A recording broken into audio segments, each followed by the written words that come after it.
ഇതെന്താ അതൊക്കെ മാറി മാറി വരണ്ടേ, മാറി മാറി വരണ്ടേ. ഞങ്ങൾക്കൊരു വനിതാ മേയർ ഉണ്ടായിരുന്നല്ലോ ഇവിടെ 5 കൊല്ലക്കാലം. ഇനി 5 വർഷം ഇവിടെ ആയിരുന്നു. ഇനി 5 വർഷം അടുത്തത് വനിതാ മേയർ വരട്ടെ. അതിനെന്താ, സ്ത്രീകൾ നല്ല ഒരുപാട് കാര്യങ്ങൾ പല പഞ്ചായത്തുകളിലും മുനിസിപ്പാലിറ്റികളിലും കോർപ്പറേഷനുകളിലും ചില സ്ഥലത്ത് പുരുഷന്മാരെക്കാൾ നന്നായി ചെയ്തവരുണ്ടല്ലോ ഇഷ്ടം പോലെ. അവർ വരട്ടെ. ഞങ്ങൾ പല സ്ഥലത്തും ഈ 50% റിസർവേഷൻ കഴിഞ്ഞിട്ട് 55-60 ഒക്കെ കൊടുക്കുകയാണ്. ജനറൽ സീറ്റ് വരെ സ്ത്രീകൾക്ക് കൊടുക്കുകയാണ് പല സ്ഥലത്തും.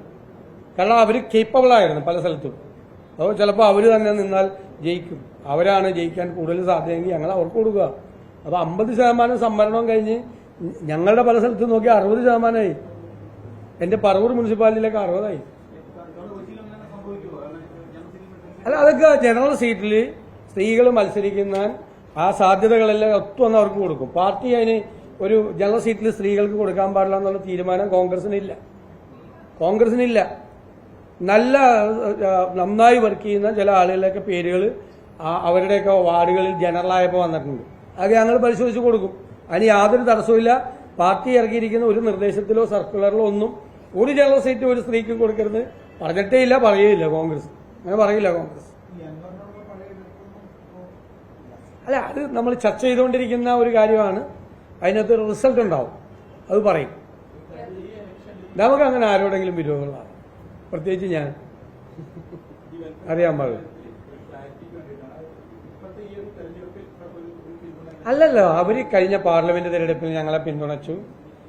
അസംബ്ലിയിലെ ഉപതെരഞ്ഞെടുപ്പുകളിൽ നിലമ്പൂർ ഞങ്ങളെ പിന്തുണച്ചു. അപ്പോൾ ഞങ്ങൾ പിന്തുണച്ചപ്പോൾ ഞങ്ങൾ സ്വീകരിച്ചു. ഇപ്പോൾ അവർ പിന്തുണച്ച് ഞങ്ങൾ സ്വീകരിക്കും. അവർ ഞങ്ങളെ പിന്തുണച്ചിട്ടുണ്ട്, അത് സ്വീകരിക്കും ഞങ്ങൾ. അത് നല്ല ക്ലാരിറ്റി ഉള്ള ഇതാണ്. പക്ഷെ അവർ മുന്നണിയുടെ ഭാഗമല്ല, മുന്നണിയിലെ ഘടകകക്ഷിയല്ല, ഒന്നുമല്ല. ഞാൻ അങ്ങനത്തെ കാര്യമൊന്നും എന്നോട് ചോദിക്കല്ലേ. അത് ആ മേലാറ്റൂരിലെ മണ്ഡലം പ്രസിഡന്റിനോട് ചോദിക്കും. വെറുതെ കുത്തിത്തിരിപ്പുണ്ടാക്കാൻ വേണ്ടി കൈലിക്കാരൻ ചോദിക്കുകയാണ്. മേലാറ്റൂര് മണ്ഡലത്തിലെ 8ാം വാർഡ് ഏതാന്ന്. അല്ല, എന്നോട് ഞാൻ ഇരിക്കുന്ന ഒരു പൊസിഷനിൽ ഇരിക്കുന്ന ഒരാളല്ല ഞാൻ. അത് താങ്കൾ പോയി ഒരു വണ്ടി എടുത്ത് മേലാറ്റൂരിൽ പോയിട്ട് മേലാറ്റൂരിലെ മണ്ഡലം പ്രസിഡന്റിനോട് ചോദിക്കും. അപ്പൊ മണ്ഡലം പ്രസിഡന്റ് പറഞ്ഞു തരും. അല്ല, മണ്ഡലം പ്രസിഡന്റ് പറഞ്ഞു തരും. ഒന്നുമില്ല എന്നിട്ട് ചോദിക്കാണ്, കുത്തിത്തിരിപ്പ് ചോദ്യം ചോദിക്കാണ്. മേലാറ്റൂര്, ഏത് മേലാറ്റൂര്? അത് പോയി അന്വേഷിക്കുക, വണ്ടി എടുത്ത് പോയി. ഇല്ലേ, അവിടുത്തെ നിങ്ങളുടെ റിപ്പോർട്ടറോട്, കൈരളി റിപ്പോർട്ടറോട് പോയി മേലാറ്റൂരത്തെ മണ്ഡലത്തിൽ എന്തായെന്ന് ചോദിക്കും. എന്നോട്, എറണാകുളത്ത് ഇരിക്കുന്ന എന്നോട് മേലാറ്റൂര് മണ്ഡലം. ഓ, എന്തൊരു കഷ്ടമാണ് നിങ്ങളുടെ കാര്യം. വേറെ എന്തെങ്കിലും ചോദ്യമാണോ ചോദിക്കും.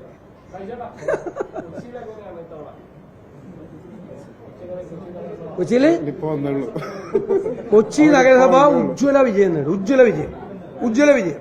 ഞങ്ങളുടെ ടാർഗറ്റ് 3-ൽ 2 സീറ്റുകളും പിടിക്കാനുള്ള ടാർഗറ്റാണ് ഞങ്ങൾ ചെയ്യണം.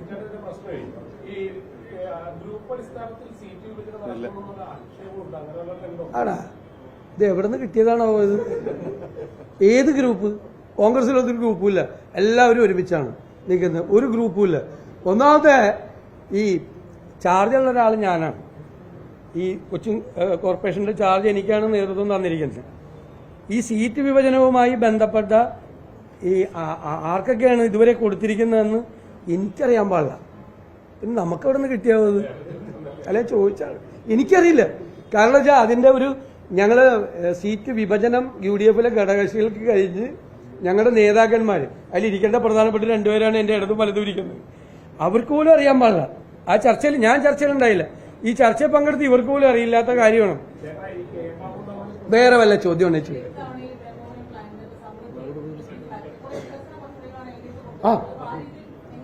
അല്ല, അതെല്ലാം ഞങ്ങൾ കൃത്യമായിട്ട് പറയും. കൊച്ചിയിൽ ഞങ്ങൾ കൃത്യമായിട്ട് പറയും. കാരണം ബ്രഹ്മപുരം പ്ലാന്റിന്റെ ഒരു ഓർമ്മയുണ്ട്.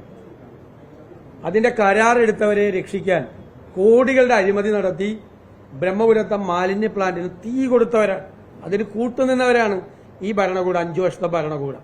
കോടിക്കണക്കിന്, അല്ല കോടിക്കണക്കിന്, പരിഹാരം ആയില്ലല്ലോ, കോടിക്കണക്കിന് രൂപയുടെ കള്ളക്കച്ചവടം നടത്തിയ കമ്പനിക്ക് അത് കത്തിക്കാൻ അവസരം കൊടുത്ത ആളുകളാണ് ഇവരുള്ളത്. അത് ഞങ്ങൾ പുറത്തുകൊണ്ടുവരും. പിന്നെ 2, ഇവിടെ നടന്ന എല്ലാ വികസന പദ്ധതികളും നടന്നു എന്ന് പറയുന്ന എല്ലാം UDF ഇവിടെ ഭരിക്കുമ്പോൾ, ഇവിടെ കൊച്ചി ഭരിക്കുമ്പോൾ ഞങ്ങൾ കേന്ദ്രത്തിൽ സംസ്ഥാന സർക്കാർ വഴി സമ്മർദ്ദം ചെലുത്തി സ്മാർട്ട് സിറ്റി പ്രോഗ്രാമിലൂടെ വാങ്ങിച്ച തുകയാണ് ഇവിടെ ചെലവാക്കിയത്. ഞങ്ങൾ കൊണ്ടുവന്ന പൈസയാണ്. ഞങ്ങളുടെ ഭരണം കൊണ്ടുവന്ന പൈസ അല്ലാതെ ഇവിടെ 1 രൂപ ചെലവാക്കിയിട്ടില്ല. 2015 കൊണ്ടുവന്നതാണ്. ഇന്ത്യയിലെ 20 നഗരങ്ങൾക്ക് കൊടുത്തപ്പോൾ 5ാം സ്ഥാനം കൊച്ചിക്കായിരുന്നു. അത് ഗംഭീരമായിട്ട് ഞങ്ങളുടെ അന്നത്തെ ഭരണം നല്ല പ്രസന്റേഷൻ നടത്തി കൊച്ചിയുടെ ആവശ്യങ്ങൾ വെച്ച് ഇന്ത്യയിലെ 5ാമത്തെ സ്ഥാനം മേടിച്ച് ഞങ്ങൾ കൊണ്ടുവന്ന 2000 കോടി രൂപയുടെ പരിപാടിയാണ്. 2000 കോടി രൂപയുടെ പരിപാടി. പിന്നെ അവര് കെട്ടിടം പണിതെന്ന് പറഞ്ഞു. ആ കെട്ടിടത്തിന്റെ സ്ഥലം കേവലം 1 സെന്റിന് മറൈൻ ഡ്രൈവിൽ 1.25 ലക്ഷം രൂപയ്ക്ക് ആ സ്ഥലം നൽകിയത് ഉമ്മൻചാണ്ടിയുടെ സർക്കാരാണ്. 1.5 ഏക്കർ സ്ഥലം കൊടുത്ത് ആണല്ലോ. പിന്നെ അവിടെ അവർക്ക് കെട്ടിടം പണിയാൻ പറ്റാതെ വന്ന സമയത്ത് 250% എക്സസ് കൊടുത്ത് ക്യാബിനറ്റ് തീരുമാനിച്ചത് ഉമ്മൻചാണ്ടിയുടെ സർക്കാരാണ്. ഞങ്ങളാണ് അതിന്റെ പുറകിൽ എല്ലാം ഉണ്ടായത്. ഇവരൊന്നും ചെയ്യാത്ത ഇപ്പൊ തിരുവനന്തപുരത്ത് ഓപ്പറേഷൻ അനന്ത കൊണ്ടുവന്ന് നമ്മുടെ ഗവൺമെന്റ് കാലത്ത് വെള്ളക്കെട്ട് നിയന്ത്രിച്ചു. ഇവിടെ ഒരു ചെറിയ മഴ പെയ്ത ഇപ്പോഴും വെള്ളത്തിലാണ്. എവിടെ പോയി ഇവരുടെ ഓപ്പറേഷൻ ബ്രേക്ക് ത്രൂ? ഇന്ന് ഇന്ത്യയിൽ ഏറ്റവും കൂടുതൽ കൊതുകുള്ള 1ാമത്തെ നഗരമായി ഇത് മാറി. ഏറ്റവും കൂടുതൽ തെരുവ് പട്ടികളുള്ള സ്ഥലം കൊച്ചിയാണ്. ഇവർ ഒരു വികസന പ്രവർത്തനവും ഒരു പദ്ധതിയും ഇവർക്കില്ല. ഞങ്ങൾക്ക് ജനങ്ങളെ ഒരു അഭിനന്ദനം ഉണ്ടായാലും ഒരു മഴ പെയ്താൽ നോക്ക് നിങ്ങൾ MG റോഡിലടക്കം വെള്ളക്കെട്ടാണ്. നിങ്ങൾ റിപ്പോർട്ട് ചെയ്തിരുന്നല്ലോ കഴിഞ്ഞ ആഴ്ച. ഏഷ്യാനെറ്റ് റിപ്പോർട്ട് ചെയ്തിരുന്നല്ലോ.